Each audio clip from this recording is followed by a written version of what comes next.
بسم اللہ الرحمن الرحیم۔ السلام علیکم ورحمۃ اللہ وبرکاتہ۔ مومنین حضرات، آج ہم آپ کے لیے رمضان المبارک کے آخری شب کے اعمال لائے ہیں، اور آخری شب کے اعمال میں پہلا عمل غسل کرنا، دوسرا زیارت ابا عبداللہ الحسین کا پڑھنا، تیسرا عمل سورہ انعام اور سورہ کہف اور سورہ یاسین کا پڑھنا، اور چوتھا عمل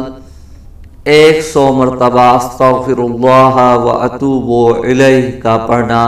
بہت بڑا اجر و ثواب کا حامل ہے۔ اور مومنین حضرات،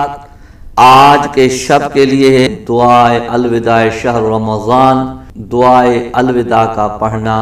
بہت بڑا اجر و ثواب ہے۔ اور مومنین حضرات، آج کے شب کے لیے علامہ ابن طاؤس نے اپنی کتاب اقبال الاعمال میں ایک نماز کو نقل کیا ہے کہ سرور کونین نے ارشاد فرمایا کہ آخری شب میں 10 رکعت نماز پڑھنی ہے۔ نماز 2 رکعت کر کے پڑھنی ہے، فرق بس اتنا ہے کہ ہر رکعت میں سورہ حمد کے بعد 10 مرتبہ سورہ توحید کی تلاوت کرنی ہے، اور رکوع اور سجود میں 10 مرتبہ سبحان اللہ والحمد للہ واللہ الہ الا اللہ واللہ اکبر کو پڑھنا ہے۔ یعنی رکوع میں بھی 10 مرتبہ، پہلے رکوع کا جو ذکر کرنا ہے اس کے بعد 10 مرتبہ یہ تسبیحات اربع پڑھنی ہے، پھر سجدے کا ذکر کرنے کے بعد سجدے میں یہ تسبیحات اربع پڑھنی ہے، اور 10 مرتبہ 2 رکعت کر کے نماز پڑھنی ہے۔ جب 10 رکعت نماز ختم ہو جائے تو 10 رکعت نماز سے فارغ ہونے کے بعد 1000 مرتبہ کہنا ہے استغفر اللہ و اتوب الیہ، اور جب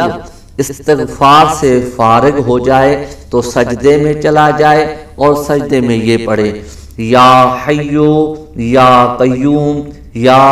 ذا الجلال والاکرام یا رحمن الدنیا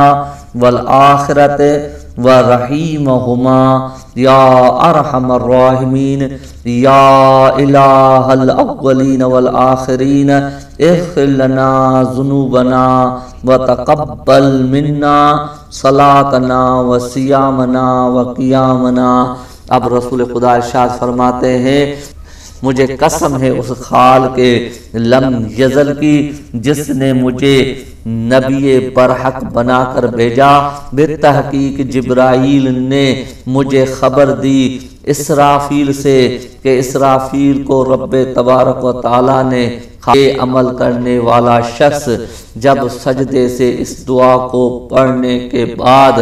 ابھی سجدے سے سر نہیں اٹھائے گا تو اس سے پہلے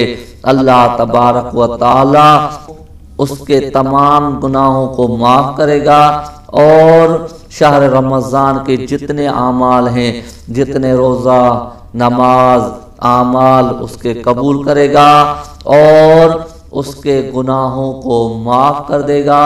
انشاءاللہ مومنین حضرات، اللہ تبارک و تعالی ہم اور آپ کو ان اعمال صالحہ کرنے کی توفیق عطا فرمائے۔